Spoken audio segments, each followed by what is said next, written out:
झक झोर के डमरुआ बजाई भोला जी। झक झोर के डमरुआ बजाई भोला जी। डमरू के आवाज हमारा ससुर में सुनाई ले। डमरू के आवाज हमारा ससुर में सुनाई। हम तो ससुर के संगवा चर्चा करे लगनी ना।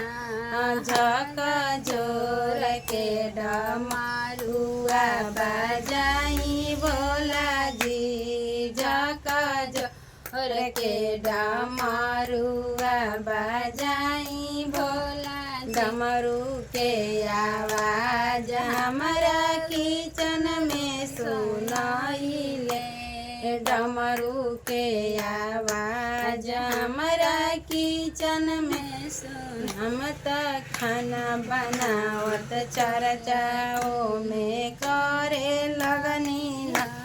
झक झोर के डमरुआ बजाई भोला जी। झक झोर डमरू के आवाज हमारा बिस्तर पर सुनाई ले। डमरू के आवाज हमारा बिस्तर पर सुन।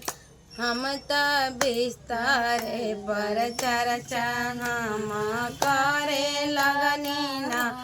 झक झोर के डमरुआ बजाई भोला जी। झक झोर के डमरुआ बजाई भोला जी। डमरू के आवाज हमारा गैया घर सुनाई ले। डमरू के आवाज हमारा सारी में सुनाई। हम तो गोबर कढ़त चर्चा हम करे लगनी ना। झक झोर के डमरुआ बजाई भोला जी।